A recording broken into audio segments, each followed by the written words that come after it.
नमस्कार साथियों। 22 अप्रैल के राजस्थान करंट अफेयर और सूझो सार के आज के अपने सेशन में आप सभी का स्वागत है। तो आज है 22 अप्रैल। 22 अप्रैल को क्या होता है? पृथ्वी दिवस। 22 अप्रैल को होता है विश्व पृथ्वी दिवस। और इसकी थीम क्या? पर्यावरण संतुलन, निरंतरता और सबका विकास। ठीक है, मतलब बिना लालच करते हुए पृथ्वी का संरक्षण करना। इससे पहले अपन कल का जो रिवीजन है वो करेंगे। तो मिस ग्रैंड राजस्थान 2026 कौन बना है? वो बनी है Meenakshi Chhapola. World class eco tourism hub किसे बनाया जाएगा? वो बनाया जाएगा कायलाना झील जोधपुर को। फिर UNIIM गुडविल एम्बेसडर किसे बनाया गया है? तो बनाया गया किसे? डॉक्टर संदीप बख्शी को।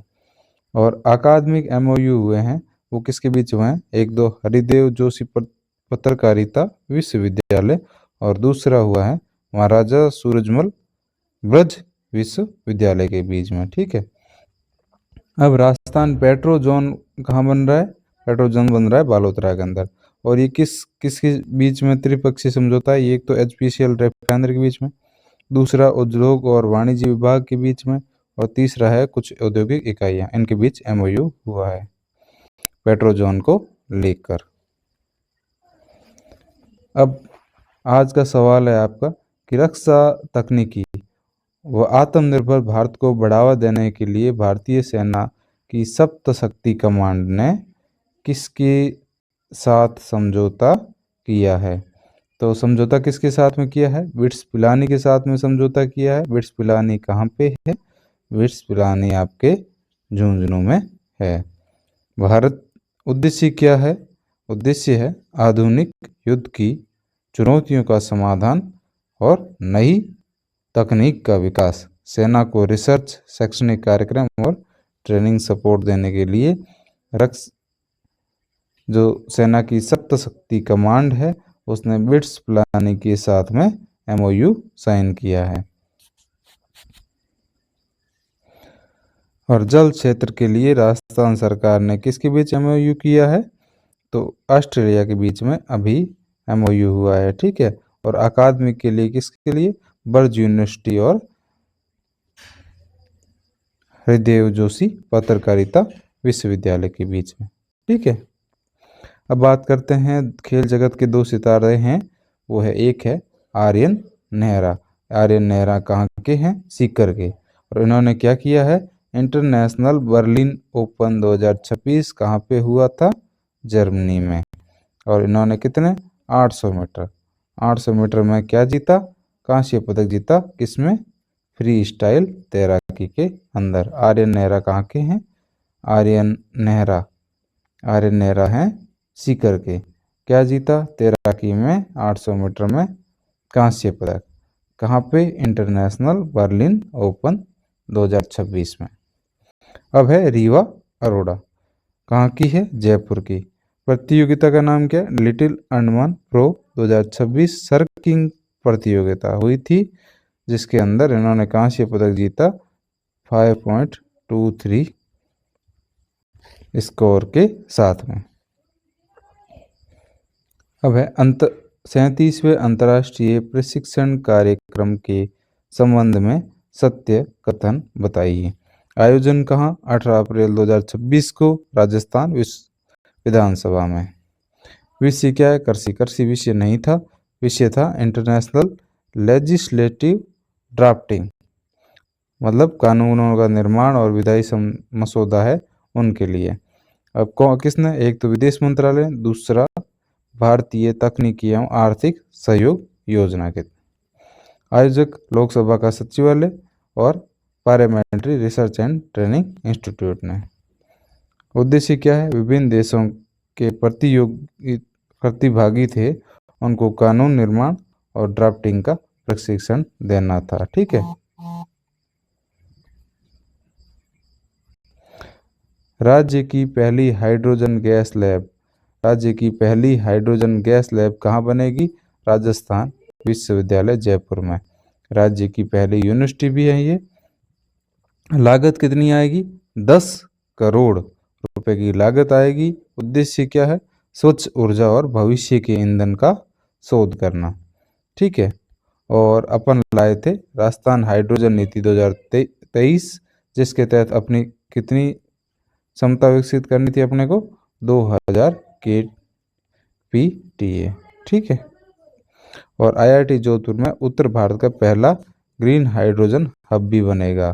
तो ग्रीन हाइड्रोजन हब कहाँ बनेगा? IIT जोधपुर में। और जो लैब बनेगी वो कहाँ पे? राजस्थान यूनिवर्सिटी में। अब बात करते हैं कि जो आर्थिक समीक्षा है 2025-26, उसके अंदर सेवा क्षेत्र का योगदान कितना है? सबसे ज़्यादा सेवा क्षेत्र का योगदान है 47.71%, 4771। और इसके अंदर भी बात करें तो सबसे ज़्यादा किसका आता है? व्यापार, होटल और जलपान गृह का। सेकंड पे अन्य आता है। थर्ड पे क्या नहीं, सेकंड पे आता है स्थावर संपदा और पेशेवर सेवाएं। और थर्ड पे आता है अदर। फोर्थ पे क्या आता है? वित्तीय सेवाएं। और फिफ्थ पे आता है परिवहन एवं भंडारण। और सेवन्थ पे आता है लोक सेवा सेवाएं, लोक प्रशासन सेवाएं। तो सबसे ज़्यादा किसका? होटल उनका। 2 नंबर पे स्थावर संपदा, और 3 पे अदर, 4 पे वित्तीय, 5 पे परिवहन, और 6 पे लोक प्रशासन। अब है VB। मनरेगा का नया नाम क्या कर दिया गया? VB रामजी। VB जो रामजी योजना है उसके अंदर कितने दिन का रोजगार मिलता है? 125 दिन का। और साप्ताहिक भुगतान 4000 करोड़ का प्रावधान किया गया है बजट में राजस्थान सरकार ने। अंशदान की बात करें तो 100 मैदानी भाग में तो कितने? 60-40 का, जैसे राजस्थान में 60-40 का योगदान। पूर्वोत्तर भारत में 90-10 का। और जो यूटीज हैं वहाँ पे कितना? 100% केंद्र का। PM कुसुम योजना की बात करें तो 2798 मेगावाट क्षमता के 1238 प्रोजेक्ट स्थापित हुए हैं, जिनके तहत 2798 मेगावाट की क्षमता अपनी बनी है। अब बात करते हैं पचपदरा रिफाइनरी क्षमता कितनी है? 9 मिलियन टन सालाना। ठीक है।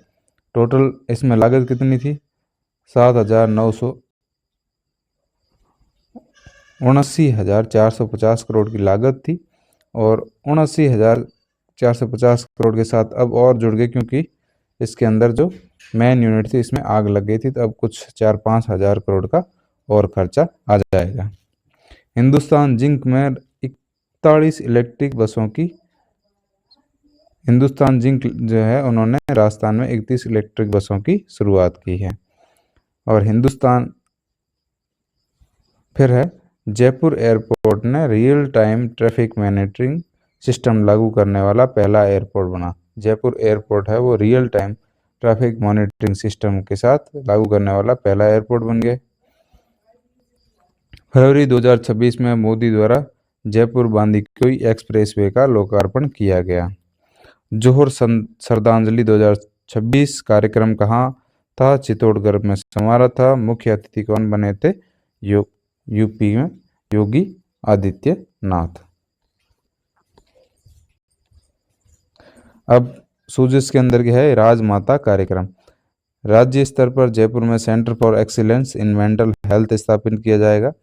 अब राजमाता कार्यक्रम का जो नाम है वो है Rajasthan mental awareness monitoring and treatment for all, Rajmata. प्रत्येक जिला मुख्यालय पर मेंटल हेल्थ केयर सेल की स्थापना होगी। ठीक है। सेंटर ऑफ एक्सीलेंस कहाँ? राज्य स्तर पर। जिला मुख्यालय पर क्या? Mental health care cell. और आपातकालीन में संकट के स्तर में टेलीमानस सहायता उपलब्ध होगी। बात करें तो रूफटॉप सोलर एनर्जी की, तो राजस्थान अब कौन से नंबर पे है? तीसरे नंबर पर है रूफटॉप सोलर एनर्जी में। ठीक है। क्षमता कितनी है? 2090 मेगावाट की क्षमता है अपने पास में। सब्सिडी की बात करें तो PM सूर्यघर योजना के तहत कितना? 78,000 रुपये प्लस 17,000 रुपये सरकार अतिरिक्त दे रही है। तो टोटल कितना हो गया? 95,000 की सब्सिडी मिल रही है। बीटी कपास को लेकर 2026 में हाइब्रिड बीजों की बिक्री की अनुमति मिल गई है। मुख्यमंत्री किसान सम्मान निधि की योजना के तहत कितने पैसे मिलते हैं? 9,000 रुपये। बात करते हैं जनगणना 2027 की, तो इसके अंदर नारा क्या है? हमारी जनगणना हमारा विकास। जनगणना आयुक्त कौन है? महामृत्युंजय जनगणना के आयुक्त हैं। महामृत्युंजय हुए जनगणना के आयुक्त है। टोटल कितने बिंदु है जनगणना के अंदर? टोटल 33 बिंदु होंगे शामिल, जिसके अंदर प्रथम चरण 1 मई से 15 मई तक संचालित होगा।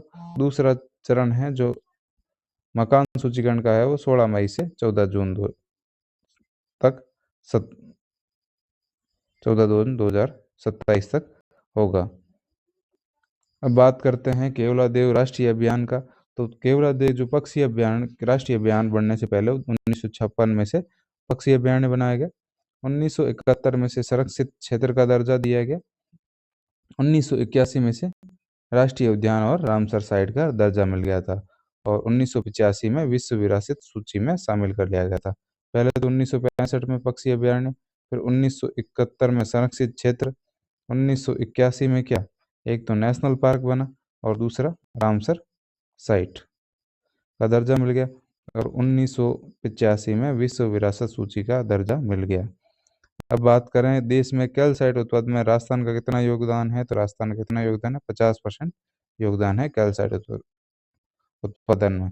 अब है होमवर्क के रूप में राजस्थान पेट्रो जोन कहाँ स्थापित होगा, ये आप बताएंगे। और पिछला क्वेश्चन अपन ने पूछा था कि लीलाधारी महादेव जो पशु मेला वो कहाँ आयोजित होता है, तो वो आयोजित हो रहा है आपके सिरोही के अंदर।